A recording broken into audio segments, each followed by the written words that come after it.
Hello students, आज हम vectors topic पढ़ेंगे। वेक्टर्स जो कि कंपटीशन पर्पस से बहुत आईएमपी होता है, वेक्टर्स पढ़ेंगे। फिजिक्स में इस सबसे आईएमपी टॉपिक होता है जो कि आगे हमें बहुत ज़्यादा काम आने वाला है। तो सबसे पहले हम वेक्टर्स में जानेंगे what are physical quantities. What are physical quantities? Physical quantities क्या होती हैं, हम पहले ये बात जान लेते हैं। फिजिकल क्वांटिटीज़ की बात कर रहे हैं, फिजिकल क्वांटिटीज़ की बात कर रहे हैं। यस, फिजिकल क्वांटिटीज़ क्या होती हैं? तो physical quantities are those quantities which can be measured. Physical quantities ऐसी क्वांटिटीज़ होती हैं जिनको हम मेजर कर सकते हैं, ठीक है।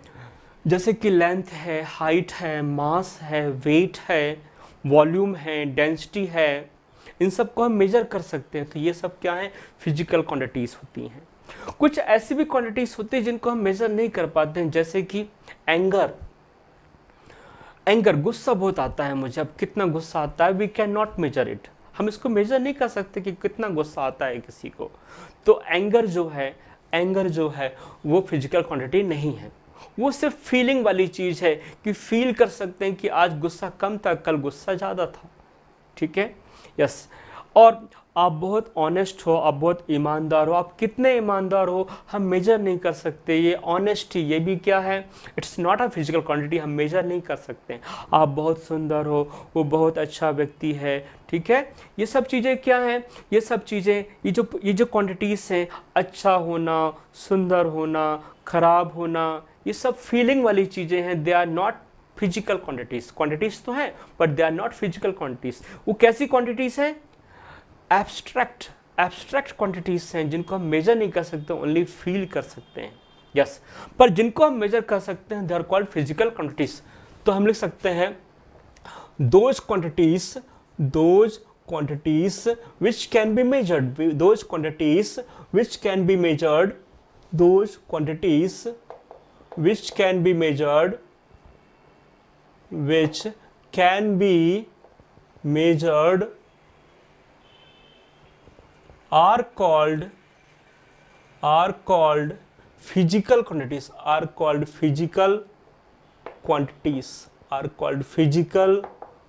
quantities। यस, तो जिन क्वांटिटीज को हम मेजर कर सकते हैं they are called physical quantities. Yes, physical quantities को हम डिवाइड कर सकते हैं टू मेन कैटेगरीज में, और वो टू मेन कैटेगरीज क्या है? पहला है स्केलर्स। स्केलर्स क्या होती हैं? Those physical quantities which have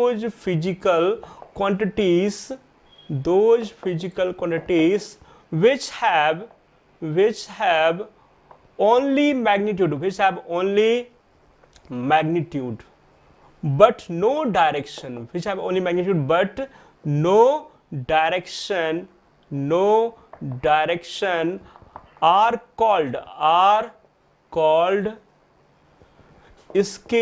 are called scalars. Yes, those physical quantities which have only magnitude but no direction are called scalars. ऐसी physical quantities जिनमें केवल मैग्नीट्यूड होता है, डायरेक्शन नहीं होता है, उनको हम कहते हैं स्केलर्स। समझ में आ रही मेरी बात? मैग्नीट्यूड्स मतलब क्या है? लेंथ 2 मीटर है तो 2 मीटर यहां पे क्या है? मैग्नीट्यूड है। न्यूमेरिकल वैल्यू, किसी चीज की न्यूमेरिकल वैल्यू को हम कहते हैं मैग्नीट्यूड उसका। जैसे हम कहें मास इज 2 kg, किसी बॉडी का मास क्या है? 2 kg है, तो 2 kg क्या है? उसका मैग्नीट्यूड है। तो स्केलर्स क्या होती हैं? Those physical quantities which have only magnitude but no direction are called scalars. Those physical quantities which have only magnitude but no direction are called scalars. मतलब स्केलर क्वांटिटीज में है तो ये फिजिकल क्वांटिटीज ही, scalars क्या है? Physical quantities हैं। But ये कैसी क्वांटिटीज हैं? इनमें केवल मैग्नीट्यूड है, डायरेक्शन नहीं है। इनको एक्सप्रेस करने के लिए ओनली मैग्नीट्यूड चाहिए, इनको बताने के लिए ओनली मैग्नीट्यूड चाहिए। मैग्नीट्यूड बता दिया, इनकी इन्फॉर्मेशन क्या हो जाएगी? पूरी हो गई। इनकी इन्फॉर्मेशन पूरी हो गई मैग्नीट्यूड बताने से। एग्जाम्पल देखते हैं कि क्या एग्जाम्पल्स हो सकते हैं। एग्जाम्पल्स हो सकते हैं इसके, जैसे कि मैं कहूं डिस्टेंस, ये स्केलर क्वांटिटी है। डिस्टेंस के बाद स्पीड बात करें, स्पीड स्केलर क्वांटिटी है। वर्क इसी तरह से power, energy, mass, volume, density,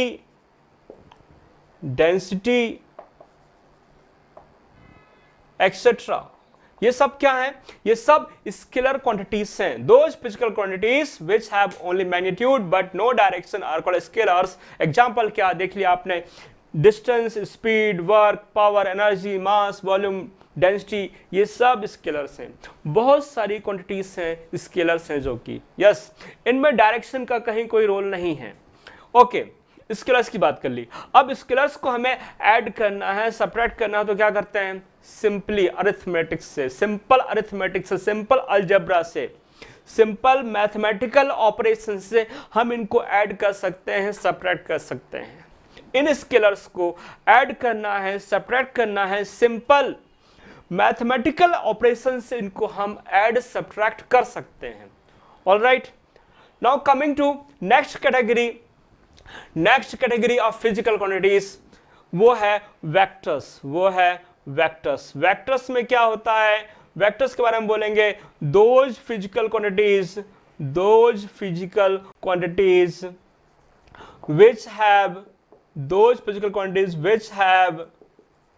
which have both magnitude and direction, both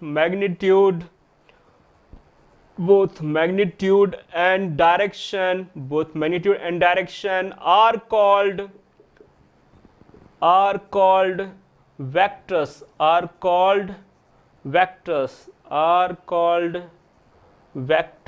yes students, देख सकते हैं मैंने क्या लिखा वेक्टर्स के बारे में? Those physical quantities which have both magnitude and direction are called vectors। हमें इनको fully express करना है, completely express करना है, तो magnitude भी बताना पड़ेगा, direction भी बताना पड़ेगा, ठीक है? Without describing their direction, उनका complete knowledge हमको नहीं मिल पाएगा, उनको हम completely sense नहीं कर पाएंगे। यदि हम जो है उनका डायरेक्शन नहीं बता पाएंगे तो इंफॉर्मेशन इनकम्प्लीट मानी जाएगी। तो to tell fully about the vectors हमको क्या चाहिए? मैग्नीट्यूड भी चाहिए, डायरेक्शन भी चाहिए। एग्जांपल्स देखते हैं, इनके एग्जांपल्स क्या क्या हैं। जैसे यहां एग्जांपल्स देखे थे हमने, यहां भी एग्जांपल्स देखेंगे। एग्जांपल्स क्या क्या है इनके? एग्जांपल्स हैं डिस्प्लेसमेंट क्या है? एग्जांपल है इसका डिस्प्लेसमेंट। वेलोसिटी भी। एक्सेलरेशन की बात करूं, एक्सेलरेशन वेक्टर है। फोर्स वेक्टर है, मोमेंटम वेक्टर है, एक्सेट्रा। ये सब क्या है? वेक्टर्स हैं। इन सब में डायरेक्शन मस्ट है। डिस्प्लेसमेंट क्या होता है? Shortest distance. डिस्प्लेसमेंट मतलब क्या होता है? बॉडी एक पॉइंट से दूसरे पॉइंट तक गई, ये ऐसा कह सकते हैं इन अ गिवन टाइम इंटरवल। किस डायरेक्शन में बॉडी कितना मूव की है, किस डायरेक्शन में बॉडी कितना मूव की है, ये कहलाता है डिस्प्लेसमेंट। यस, तो डायरेक्शन है डिस्प्लेसमेंट। वेलोसिटी में डायरेक्शन है, एक्सेलरेशन डायरेक्शन है, फोर्स में डायरेक्शन होता है, मोमेंटम में डायरेक्शन होता है। ये सब डायरेक्शन वाली क्वांटिटीज हैं, इनमें डायरेक्शन भी होता है, मैग्नीट्यूड भी होता है, इसलिए ये वेक्टर्स हैं। इनको हम विदाउट डायरेक्शन फुली डिस्क्राइब नहीं कर सकते, फुली एक्सप्रेस नहीं कर सकते। Without direction they can not be described fully, they can not be expressed fully. Without direction they can not be expressed fully.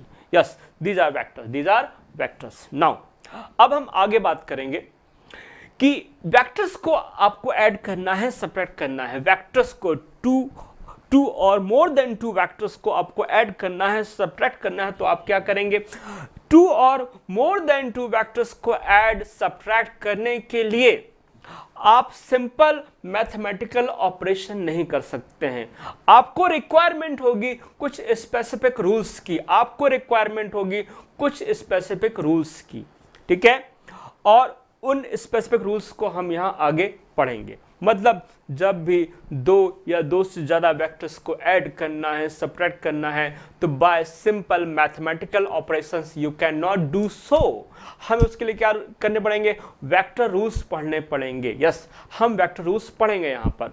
अच्छा, अब हमारा नेक्स्ट क्वेश्चन यहाँ पर अराइज होता है कि how to represent a vector, how to represent a vector, how to represent a vector. किसी vector को हम कैसे रिप्रेजेंट करें, किसी वेक्टर को हम कैसे रिप्रेजेंट करें।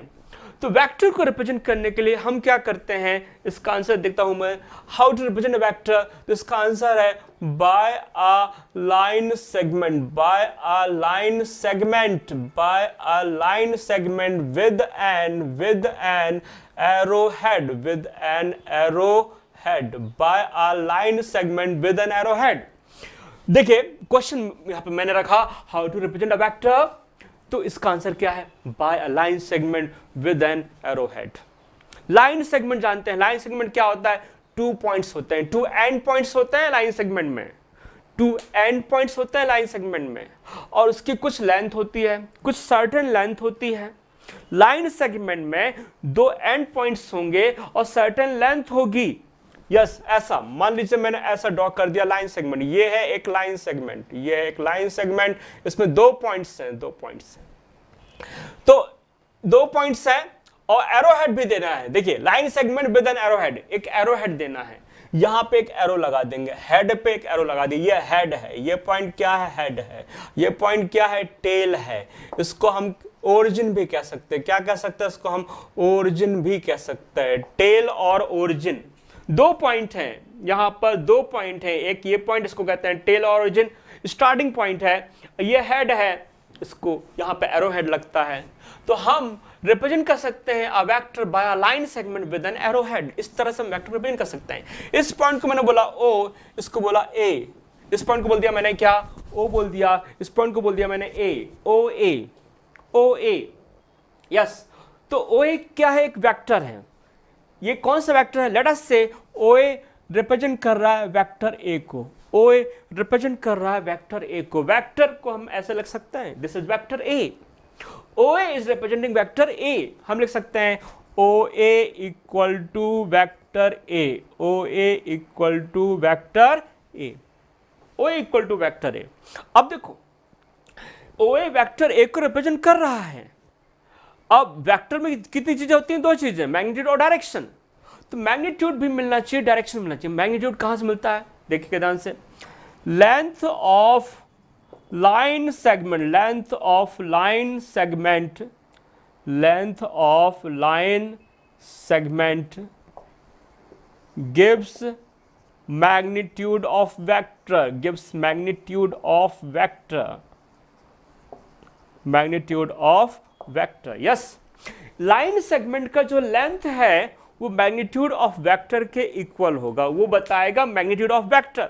लेंथ ज्यादा है मतलब मैग्नीट्यूड ज्यादा है, लेंथ कम है मैग्नीट्यूड कम है। यस, तो लेंथ ऑफ लाइन सेगमेंट से हमको मिलता है मैग्नीट्यूड ऑफ वेक्टर, हमको मिलता है magnitude of vector. Length of line segment से क्या मिलता है? मैग्नीट्यूड ऑफ वेक्टर मिलता है। और एरो हेड से क्या मिलता है? Direction. Arrowhead gives us direction of vector. Arrowhead gives us direction of vector,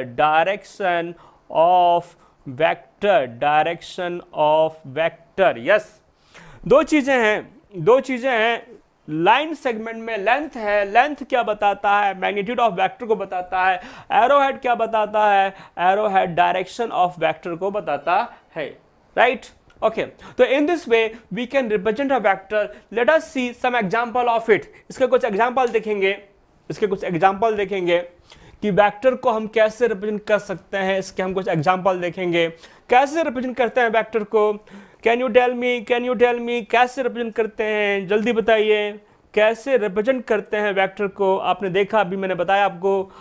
आप बताइए कैसे रिप्रेजेंट करते हैं, बताइए जल्दी। रिप्रेजेंट कैसे करेंगे किसी वेक्टर को? तो कैसे रिप्रेजेंट करते हैं? By a line segment with an arrow head, by a line segment with an arrow head, हम किसी वेक्टर को रिप्रेजेंट करते हैं। Let us see a question, question कहता है represent a force of 5 Newton towards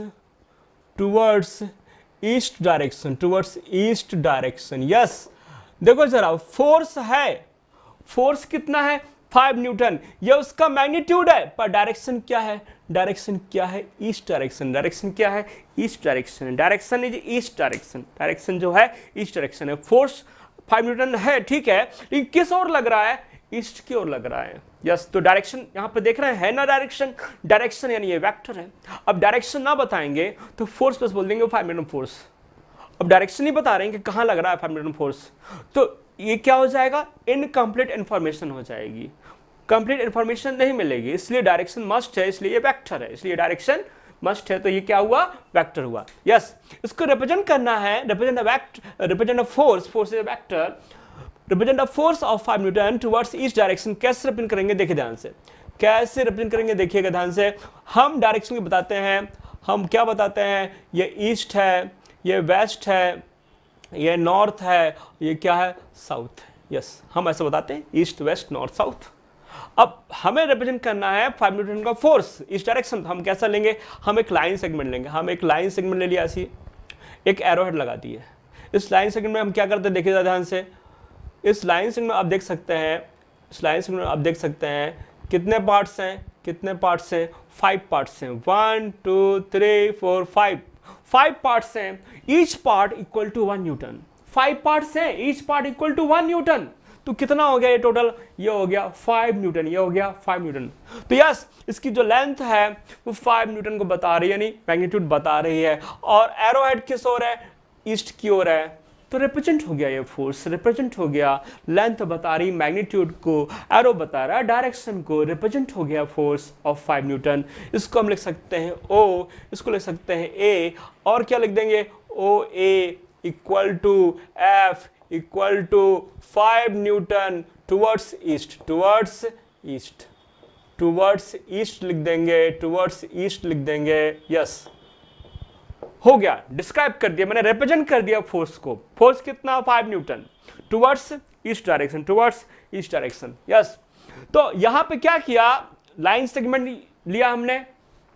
line segment कितने parts हैं, 5 parts हैं। Each part equal to 1 newton. तो 1 newton plus 1 newton plus 1 newton plus 1 newton plus 1 newton कितना हो गया, 5 न्यूटन। 5 न्यूटन का फोर्स हो गया, किस डायरेक्शन में हो गया, ईस्ट डायरेक्शन में हो गया, रिप्रेजेंट हो गया। ऑल राइट, नेक्स्ट क्वेश्चन मैं इसमें लूंगा कि आपको एक वेलोसिटी रिप्रेजेंट करना है। Velocity is also vector, represent a velocity of 3 metre per second 30 degree north of east. अब बच्चों इसका मतलब क्या है, जरा समझना है। Represent a velocity of 3 metre per second 30 degree north of east.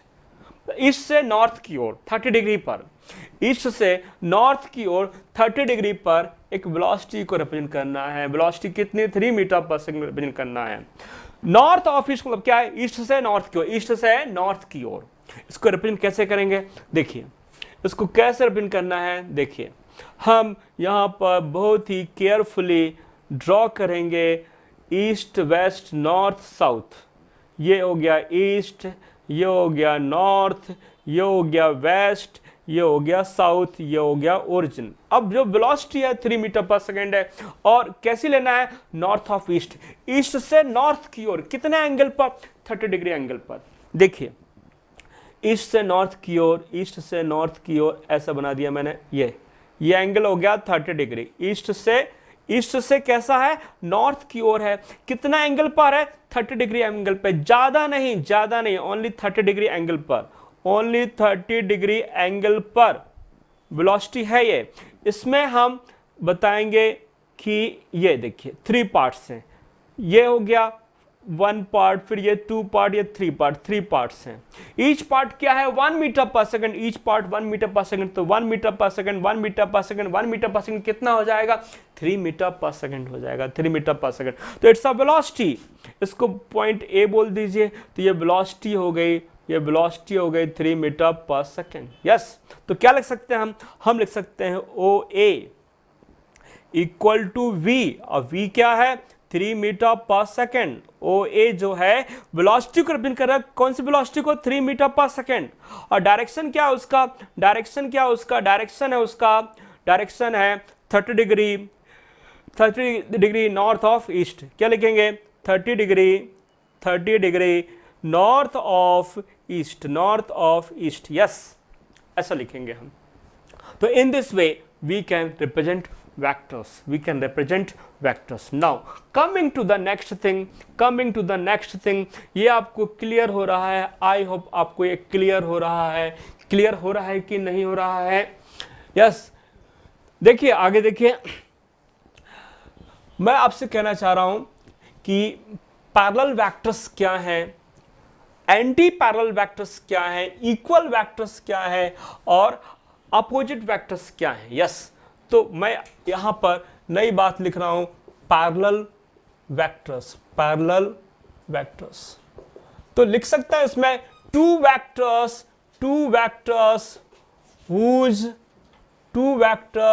whose directions are same, whose directions are same, two vectors whose directions are same, two vectors whose directions are same, two vectors whose directions are same are called parallel vectors, are called parallel vectors। ठीक है, दो ऐसे vectors जिनकी direction क्या है same है, दो ऐसे वेक्टर्स जिनकी डायरेक्शन क्या है सेम है। मैग्नीट्यूड कुछ भी हो उससे मतलब नहीं है मुझे, डायरेक्शन सेम है तो वो कहलाएंगे पैरेलल वेक्टर्स। जैसे कि मैं कहूं एक वेक्टर ये है और एक वेक्टर ये है, इनके डायरेक्शन सेम है, ये वेक्टर ए है, ये वेक्टर बी है, इनका डायरेक्शन सेम है, तो ये पैरेलल वेक्टर्स हैं, ये पैरेलल वेक्टर्स हैं। और हम क्या लिखेंगे, हम लिखेंगे A, vector A parallel to B. Magnitude कुछ भी हो, अच्छा मान लो मैग्नीट्यूड सेम होता, वेक्टर सी और ये वेक्टर डी, इनका मैग्नीट्यूड सेम है, लेंथ सेम है, मैग्नीट्यूड सेम है, तो हम क्या कहेंगे, हम कहेंगे C parallel to D, C और D पैरेलल हैं, अभी भी पैरेलल हैं, डायरेक्शन सेम है, मैग्नीट्यूड भी सेम है, तो क्या लिखेंगे, हम लिखेंगे C इक्वल टू D, हम लिखेंगे C इक्वल टू D, मतलब C और D इक्वल वेक्टर्स हैं, C और D इक्वल वेक्टर्स हैं, पैरेलल तो है ही, विदाउट पैरेलल हुए वो इक्वल नहीं हो सकते हैं, विदाउट पैरेलल हुए वो इक्वल नहीं हो सकते हैं। इक्वल होने के लिए मस्ट क्या है, वो पहले क्या हो, पैरेलल हो। Yes, this is the condition कि पैरेलल हैं तभी वो इक्वल हो सकते हैं। देखो इक्वल नहीं होंगे, डायरेक्शन सेम है तो पैरेलल, इक्वल नहीं है, डायरेक्शन सेम है तो पैरेलल, और डायरेक्शन सेम है, मैग्नीट्यूड भी सेम है, तब क्या है, पैरेलल भी है, इक्वल भी है। इक्वल होने के लिए पैरेलल होना उनका मस्ट है, ठीक है। पैरेलल होने के अलावा और क्या मस्ट है, उनका मैग्नीट्यूड भी सेम हो, यस, तो these are parallel vectors. Now अब हम क्या लिख सकते हैं, हमें अब बताना है एंटी पैरेलल वेक्टर्स की बात कर रहा हूं मैं।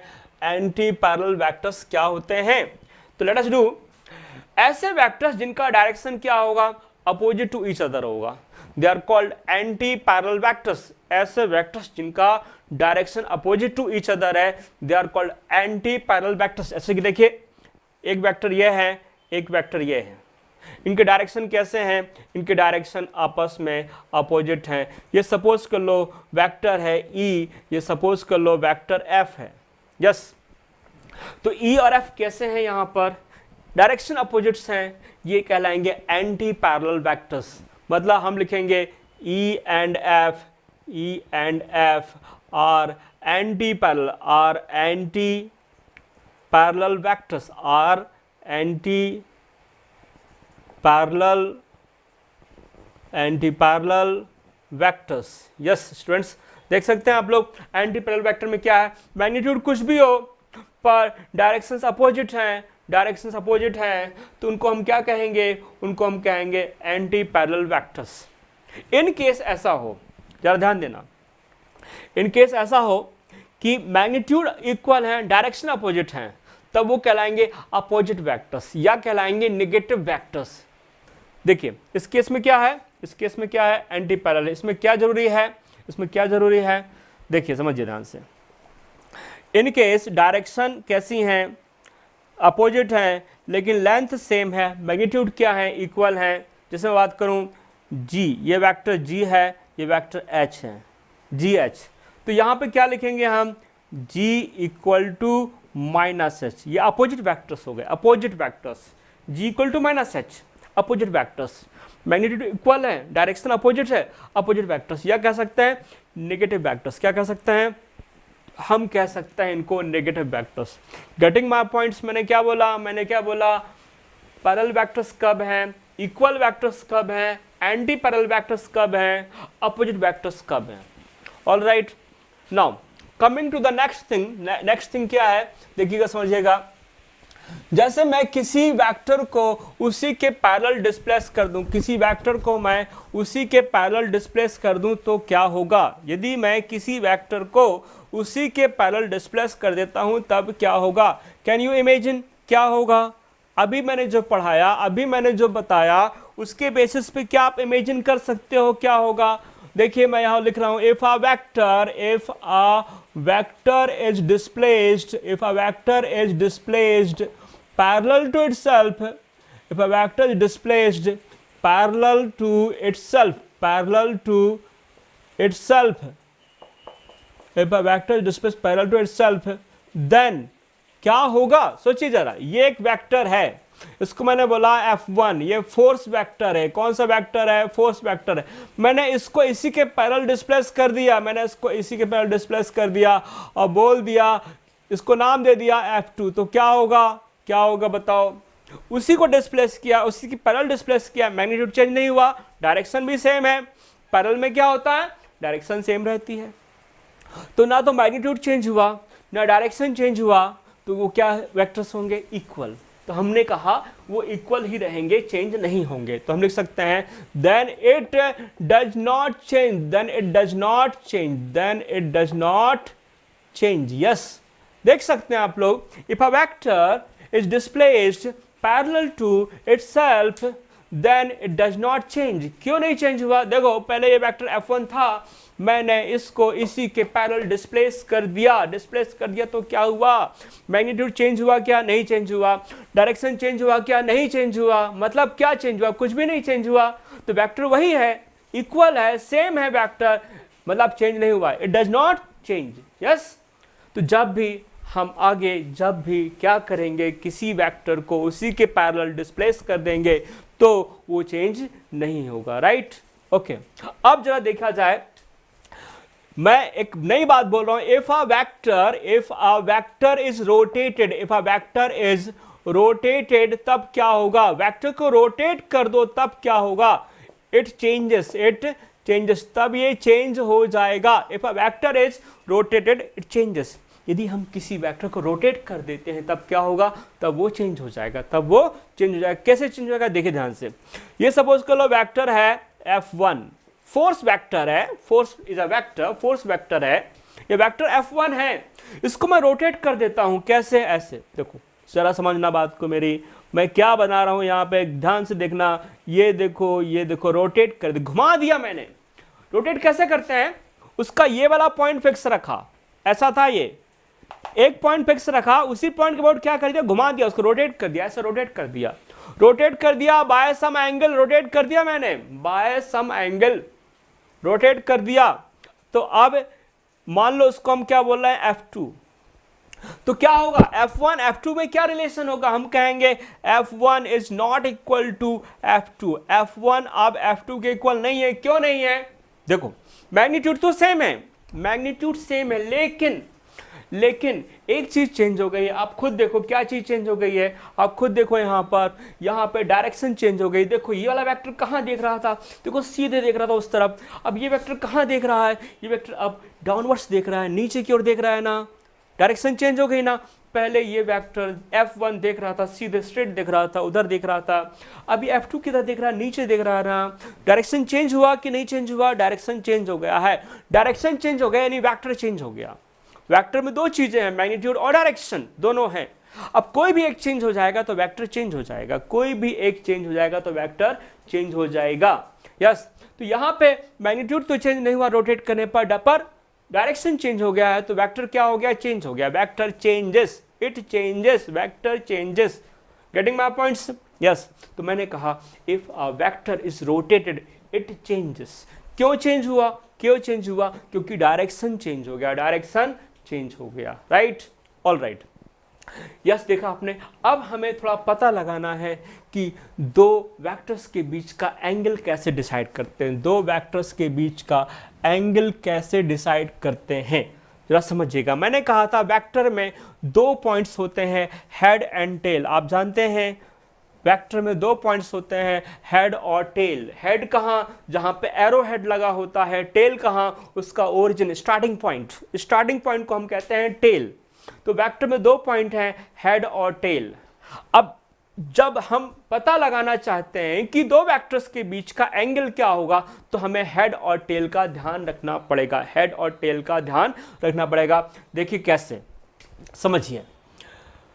यहां मैं बोल रहा हूं to find the angle between, to find the angle between, to find the angle between two vectors, to find the angle between two vectors। मैं यहां फर्स्ट केस डिस्कस कर रहा हूं, फर्स्ट केस की बात कर रहा हूं, हेड और टेल के रिस्पेक्ट में बात करूंगा, हेड और टेल के रिस्पेक्ट में बात करूंगा। क्या बात कर रहा हूं मैं यहां पर, हेड और टेल का ध्यान रखते हुए बात करना है। सपोज कर लो दो वेक्टर्स हैं और दोनों का हेड क्या कर रहा है, कोइंसाइड कर रहा है। सपोज करो दो वेक्टर्स हैं, दोनों का हेड क्या कर रहा है, कोइंसाइड कर रहा है।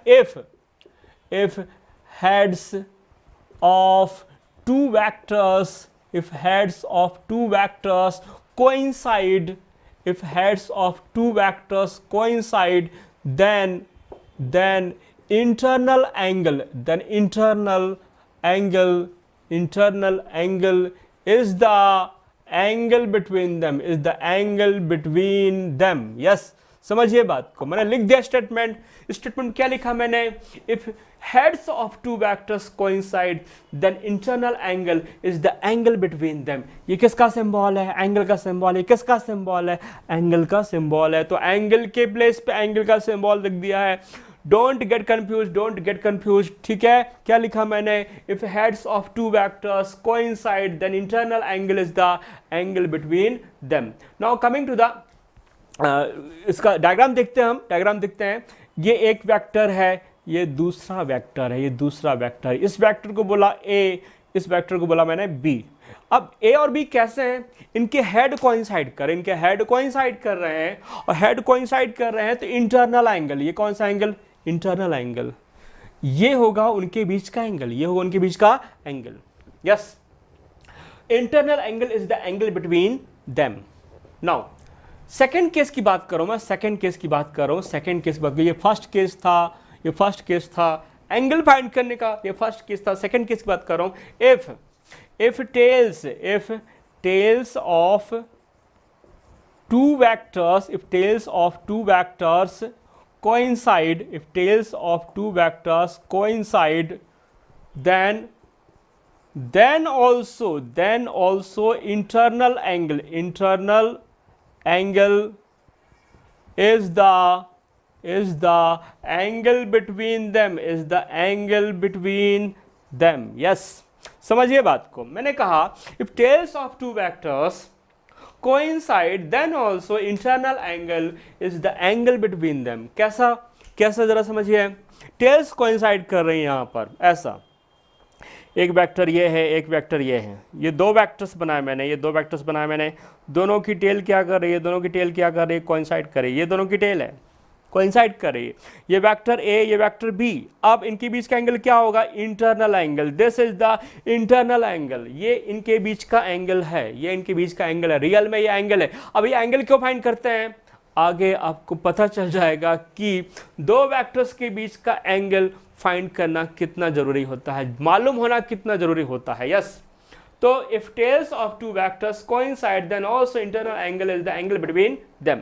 नाउ अब मान लो ऐसा ना हो, इन दोनों में से कोई ना हो, हेड हेड कोइंसाइड नहीं करा, टेल टेल कोइंसाइड नहीं करा, तब कैसे निकालेंगे, इसके लिए हम कहेंगे if head of a vector coincides with tail of another vector. Yes, दो वेक्टर हैं आपके पास, पर अब कैसा हो रहा है, एक का हेड दूसरे का टेल कोइंसाइड कर रहा है। If head of a vector, if head of a vector, if head of a vector coincides with tail of another vector, then external angle is the angle between them, yes। इस बात को समझिए, क्या कहा मैंने, एक का हेड दूसरे का टेल कोइंसाइड कर रहा है, तो अब उनके बीच का एंगल कौन सा होगा, एक्सटर्नल एंगल होगा, एक्सटर्नल एंगल होगा। ये बातें जो मैं अभी बता रहा हूं आगे यूज होने वाली हैं, you have to take care of it, you have to note all these thing in your mind very carefully, क्योंकि हम इनको आगे डिस्कस करेंगे, आगे इनको यूज करेंगे। यस, तो मैंने कहा if head of a vector coincides with tail of another vector then external angle is the angle between them. तो कैसे लिखना है जरा समझिए, ये एक वेक्टर हो गया, ये दूसरा वेक्टर हो गया, ये वेक्टर ए है, ये वेक्टर बी है। अब देख क्या रहे हैं, ए का हेड बी का टेल कोइंसाइड कर रहा है कि नहीं कर रहा है, देखिए कर रहा है, ए का हेड बी का टेल कोइंसाइड कर रहा है। तो एक्सटर्नल एंगल कहाँ बनेगा, इसको हम थोड़ा आगे प्रोड्यूस कर दें, तो ये बन जाएगा एक्सटर्नल एंगल, ये बन जाएगा एक्सटर्नल एंगल, तो ये होगा एंगल बिटवीन देम, ये होगा एंगल बिटवीन देम, यानी कि जब हेड और टेल कोइंसाइड करेगा तब एक्सटर्नल एंगल की बात हो रही है, वो उनके बीच का एंगल कहलाएगा, वो वेक्टर्स के बीच का एंगल कहलाएगा। Yes, all right. अब जरा एंगल फाइंड करने पर मैं एक क्वेश्चन यहाँ पर आपसे डिस्कस करना चाहता हूँ। क्वेश्चन देखिए क्या है, क्वेश्चन समझिए क्या है। हम एक क्वाड्रिलेटरल की बात कर रहे हैं, मैं एक यहाँ पर क्वाड्रिलेटरल बना रहा हूँ, देखिएगा इस क्वाड्रिलेटरल को क्या कर रहा हूँ मैं, ये वेक्टर ए है, ये वेक्टर बी है, ये वेक्टर सी है और ये वेक्टर डी। यस, देख रहे हैं आप, मतलब क्वाड्रिलेटरल की 4 साइड्स जो हैं वो वेक्टर्स को रिप्रेजेंट कर रही हैं।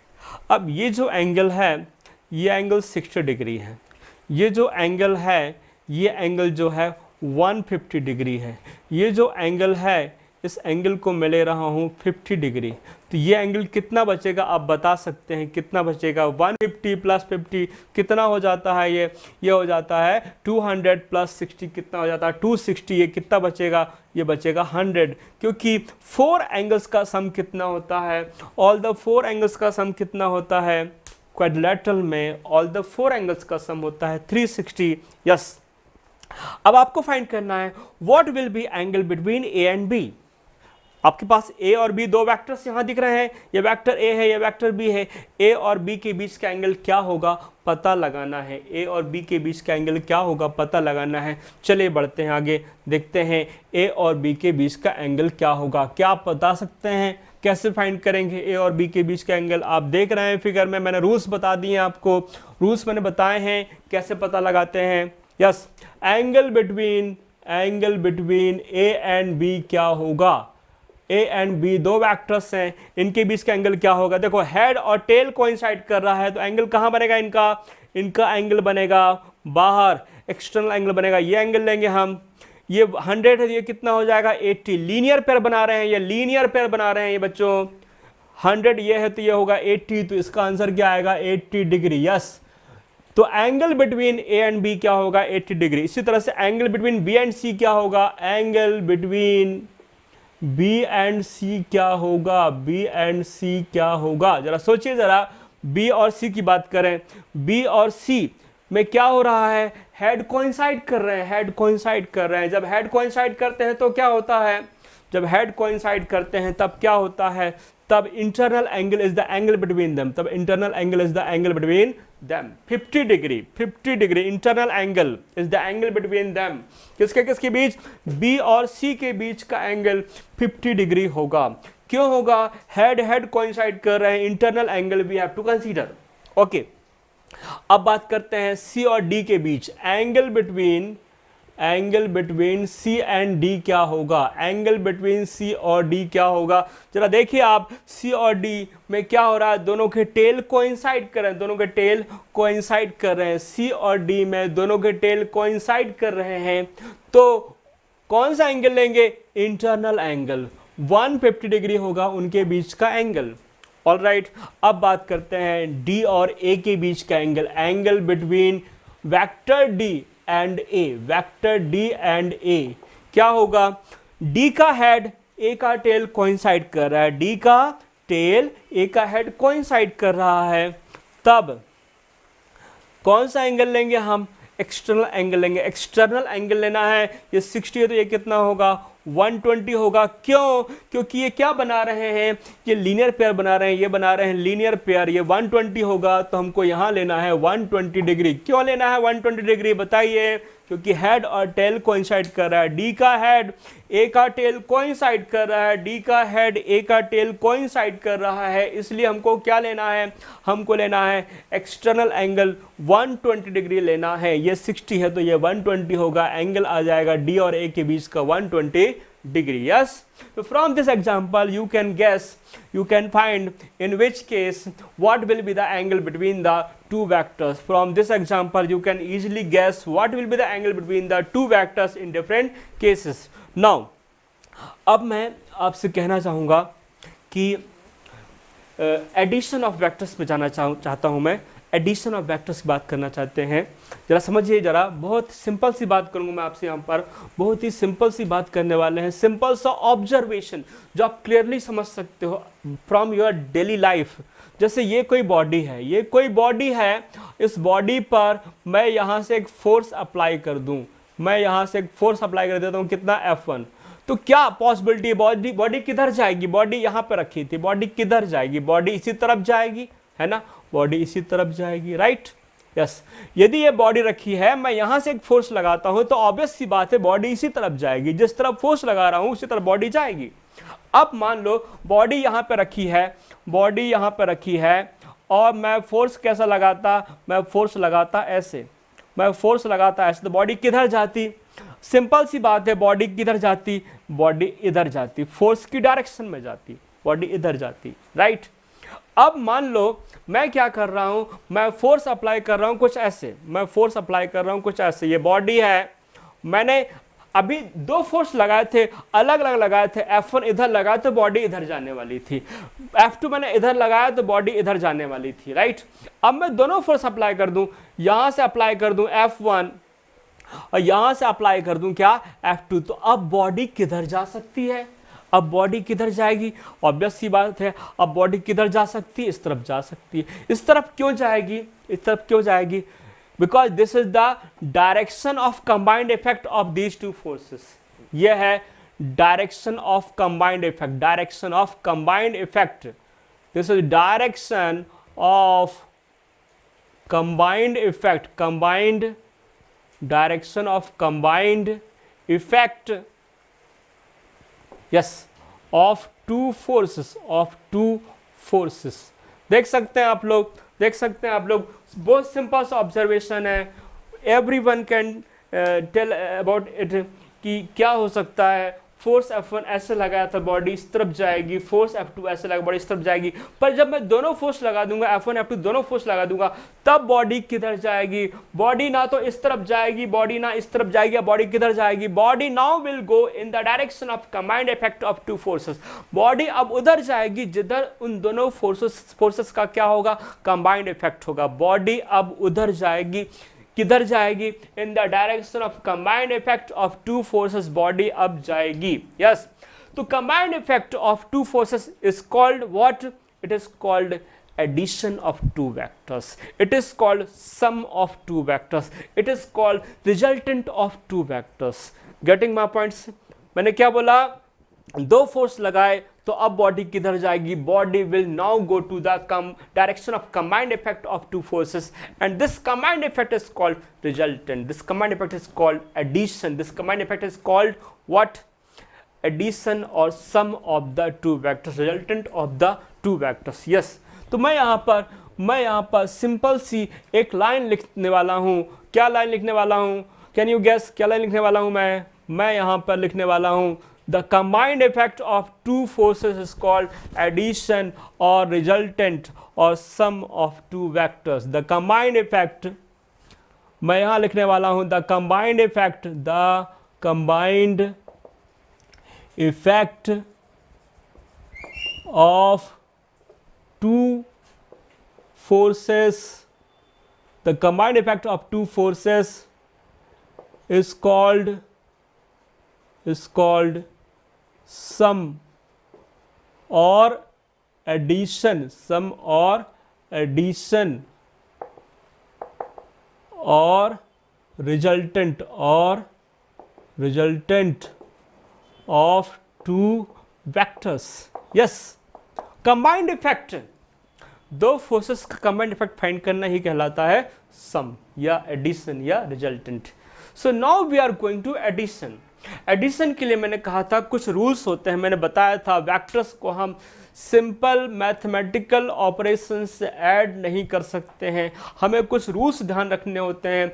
फर्स्ट रूल मैं ले रहा हूं। फर्स्ट रूल क्या है? Triangle law of vectors addition. Triangle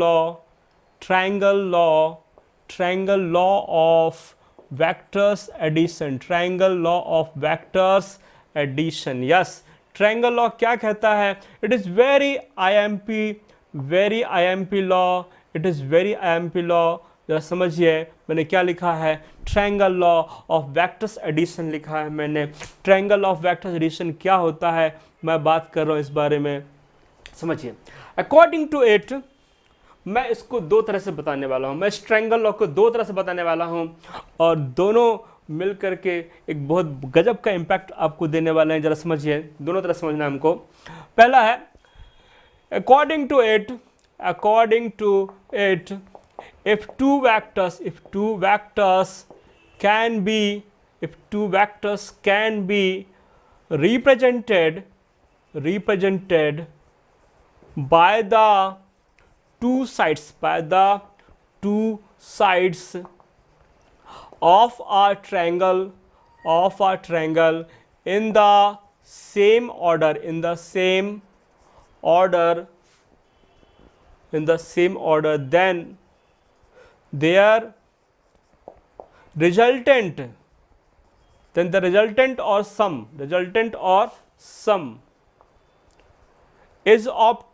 their resultant or sum is obtained by the third side of the triangle, by the third side of the triangle in opposite order, yes, this is the triangle law, क्या कहता है? According to it, if two vectors can be represented by the two sides of a triangle in the same order, then the resultant or sum is obtained by the third side of the triangle in opposite order. You must be clear about it. मैंने आपको बोला this topic is for competition purposes, right? Yes. According to it, if two vectors can be represented, triangle law की बात करूँ, triangle law is very basic law, very IMP law. According to it, if two vectors can be represented by the two sides of a triangle in the same order, then their resultant or sum is obtained by the third side of the triangle in opposite order. Yes, कहना क्या चाह रहा है, देखिए क्या कहना चाह रहा है, ये बात क्या करना चाह रहा है, समझिए ये क्या बात कर रहा है, ये बहुत अच्छी बात कर रहा है, कोई फालतू बात नहीं कर रहा आपसे, समझिए क्या कह रहा है ये। देखिए क्या बोला इसने, दो वेक्टर्स हैं आपके पास, उनको यदि आप रिप्रेजेंट कर सकते हैं by the two sides of a triangle in the same order. दो वेक्टर्स हैं, ये सपोज करो वेक्टर ए है, ये वेक्टर बी है, ये वेक्टर बी है, आपने इनको रिप्रेजेंट कर दिया। कैसे रिप्रेजेंट किया, bye the two sides of a triangle in the same order. Order same, इनका ऑर्डर दो तरह का होता है, या तो क्लॉकवाइज ऑर्डर या एंटी क्लॉकवाइज ऑर्डर। ऑर्डर मतलब मेरा कहने मतलब ये है, ऑर्डर का मतलब क्या है, या तो क्लॉकवाइज ऑर्डर या एंटी क्लॉकवाइज ऑर्डर। यस, तो ये दो वेक्टर्स हैं, they are represented by the two sides of a triangle in the same order. ये कैसा ऑर्डर है, ये एंटी क्लॉकवाइज ऑर्डर है। देखो ऐसा ऑर्डर कहलाता है एंटी क्लॉकवाइज, ऐसा ऑर्डर कहलाता है एंटी क्लॉकवाइज। ये सेम ऑर्डर है, एंटी क्लॉकवाइज ऑर्डर है। यस, तो if two vectors are represented by the two sides of a triangle in the same order, then their resultant, their sum is represented by the third side of the triangle. Third side बना दीजिए, third side बना दिया। Yes, resultant जो है, इनका जो सम है वो रिप्रेजेंट होगा third side of the triangle से in opposite order. In opposite order कैसा है, देखो ये ऐसे चलेगा, ये ऐसे आएगा, ये जब चलेगा तो ऐसे चल के ऐसे आएगा, राइट ना। तो ये क्या हो गया, इसका ऑर्डर हो गया क्लॉकवाइज, पर इन दोनों का कैसा है, इन दोनों का है एंटी क्लॉकवाइज। यस, तो ए और बी सेम ऑर्डर में है, पर ये जो रिजल्टेंट है, इनका जो सम है, इसको हम क्या लिखेंगे, आर इक्वल टू क्या लिखेंगे, ए प्लस बी। सम है ना, इसलिए लिखेंगे ए प्लस बी। आर उनका सम है ए और बी का, तो क्या लिखेंगे, A plus B. R means resultant और वो है क्या, सम है, तो क्या लिख देंगे, ए प्लस बी। तो आर रिजल्टेंट जो है, जो सम है, वो कैसे मिल रहा है, वो मिल रहा है थर्ड साइड ऑफ ट्रायंगल से मिल रहा है, in opposite order, in opposite order मिल रहा है। वो थर्ड साइड ऑफ ट्रायंगल से इन अपोजिट ऑर्डर मिल रहा है। कैसे, ए और बी सेम ऑर्डर में है। ये कौन सा ऑर्डर है, एंटी क्लॉकवाइज है। आर का ऑर्डर कैसा होगा, आर चलेगा तो ऐसे, फिर ऐसे आएगा, ऐसे। तो आर कैसा हो गया, क्लॉकवाइज। आर कैसा हो गया, क्लॉकवाइज हो गया। ए और बी कैसे, एंटी क्लॉकवाइज। तो R is in opposite order. तो आर रिप्रेजेंट हो रहा है third side of the triangle से in opposite order. R represent हो रहा है थर्ड साइड ऑफ ट्रायंगल से इन अपोजिट ऑर्डर। ए और बी कैसे हैं, ए और बी रिप्रेजेंट हो रहे हैं by the two sides of the triangle in the same order, in the same order. R represent हो रहा है थर्ड साइड ऑफ ट्रायंगल से in opposite order. Alright, getting my points, okay. तो ये triangle law है, ये क्या है, ट्रायंगल लॉ है। अब मैंने कहा था मैं दो तरह से बताऊंगा इसको, मैं इसको दो तरह से बताऊंगा। तो देखिए दूसरा तरीका क्या है, दूसरी तरह से कैसे बताना है जरा समझो। दूसरी तरीके से मैं क्या बता रहा हूं, समझो ध्यान से। If two vectors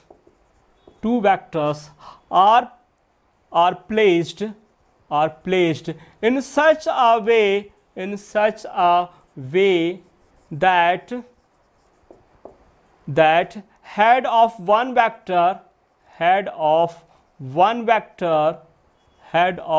vector coincides with tail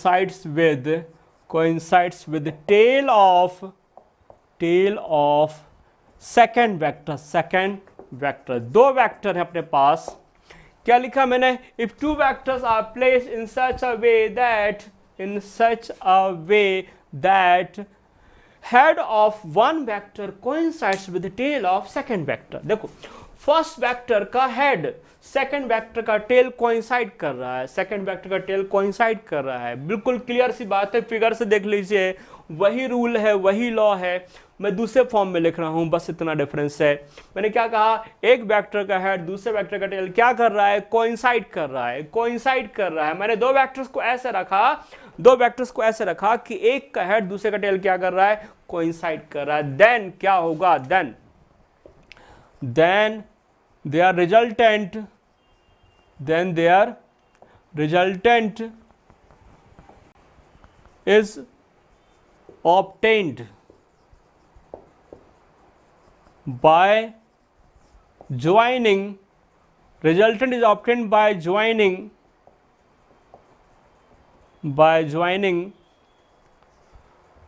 tail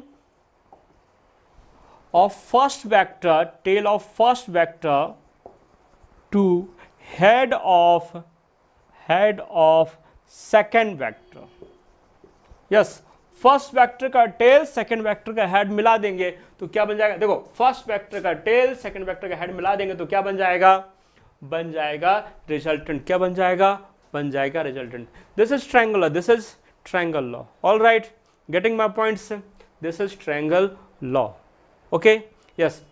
जरा इस ट्रायंगल लॉ पर कुछ एप्लीकेशन पढ़ते हैं हम। सपोज कर लो एक बॉडी है, एक बॉडी पे दो फोर्स एक्ट कर रहे हैं। दो फोर्स कौन कौन से एक्ट कर रहे हैं? एक बॉडी पे दो फोर्स एक्ट कर रहे हैं 12 न्यूटन एंड 5 न्यूटन। एक बॉडी पर दो फोर्स एक्ट कर रहे हैं 12 newton and 5 newton. Okay, before going to this मैं फिर से एक बार कहना चाहूँगा, ट्रायंगल ऑफ वेक्टर्स एडिशन क्या होता है? आपने देखा अभी क्या होता है? If two vectors can be represented by the two sides of a triangle in the same order, then the resultant or sum is obtained by the third side of the triangle in opposite order. या भी ऐसा भी कर सकते हैं, if two vectors are placed in such a way that head of one vector coincides with tail of second vector, then the resultant is obtained by joining tail of first vector to head of second vector. Clear है ये बात? Clear है ना? चलिए मैं इसका application बताता हूँ आपको, जरा समझिएगा। एप्लीकेशन देख रहे हैं इस ट्रायंगल लॉ का, एप्लीकेशन देखना है हमको। एप्लीकेशन में मैं बोल रहा हूँ कि दो फोर्सेस आपके पास, एक है 12 न्यूटन, दूसरा है 5 न्यूटन। अब ये फोर्सेस एक बॉडी पे एक्ट कर रहे हैं, और कैसे एक्ट कर रहे हैं? They are acting in such a way that angle between them is 90 degree. Angle between them is 90 degree. देखो, एक बॉडी पे दो फोर्स एक्ट कर रहे हैं। मैं क्वेश्चन की बात कर रहा हूं। Two forces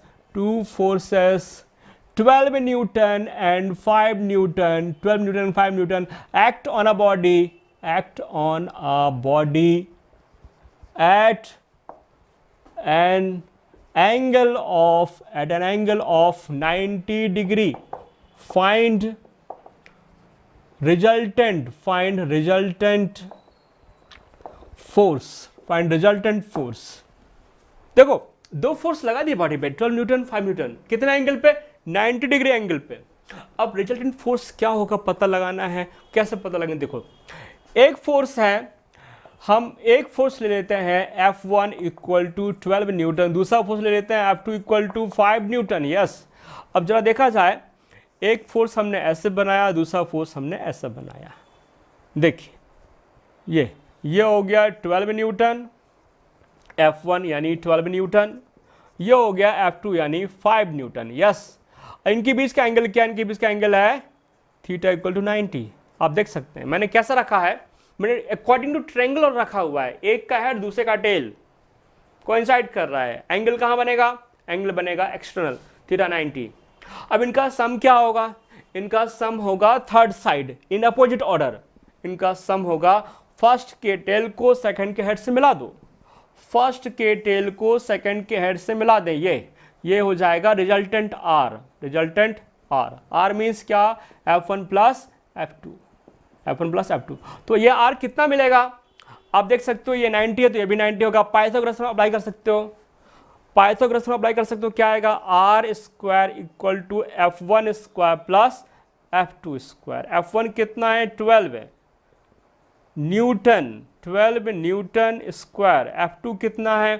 5 Newton square. क्या बन जाएगा ये? 144 प्लस कितना? 25, राइट, न्यूटन स्क्वायर, राइट बच्चे। 144 प्लस 25 आर स्क्वायर होगा। ये क्या था? आर स्क्वायर था, तो आर कितना हो जाएगा? आर हो जाएगा अंडर रूट। हम यहाँ पर स्क्वायर रूट ले लेंगे, यहाँ पे क्या लेंगे? हम स्क्वायर रूट ले लेंगे, तो क्या बन जाएगा ये? 144 प्लस 25 न्यूटन बाहर, तो ये हो गया रूट 169 न्यूटन, यानी कि 13 न्यूटन। रिजल्टेंट फोर्स जो लगेगा बॉडी पर वो होगा 30 न्यूटन। हमने दो फोर्स लगाए, 12 न्यूटन एंड 5 न्यूटन, पर रिजल्टेंट फोर्स कितना होगा? 13 न्यूटन। कब होगा? जब वो राइट एंगल पे एक्ट करेंगे बॉडी पर। जब वो राइट एंगल पे एक्ट करेंगे तब रिजल्टेंट फोर्स कितना होगा? 13 न्यूटन होगा। और किस डायरेक्शन में होगा? देखो ये जो फोर्स है रिजल्टेंट फोर्स, वो F1 से कुछ एंगल बना रहा है। कितना एंगल बना रहा है? लेट अस से अल्फा, अल्फा एंगल बना रहा है। Alpha is a symbol, Greek symbol. Alpha हम यहां यूज कर रहे हैं for angle, right. Theta is also Greek symbol, theta symbol है, एंगल के लिए यूज कर रहे हैं, एंगल के लिए यूज कर रहे हैं। अल्फा भी एंगल के लिए यूज कर रहे हैं, यस। तो 13 न्यूटन होगा फोर्स। और किस डायरेक्शन में होगा? F1 से अल्फा डिग्री एंगल पर होगा। All right, getting my points? So students, in the next class we will study more about this triangle law, means more about triangle मतलब और भी तरह तरह से इसमें क्या क्या हो सकता है, कैसे कैसे क्वेश्चन चेंज होके बन सकता है, ये सब हम स्टडी करेंगे। Okay, thank you.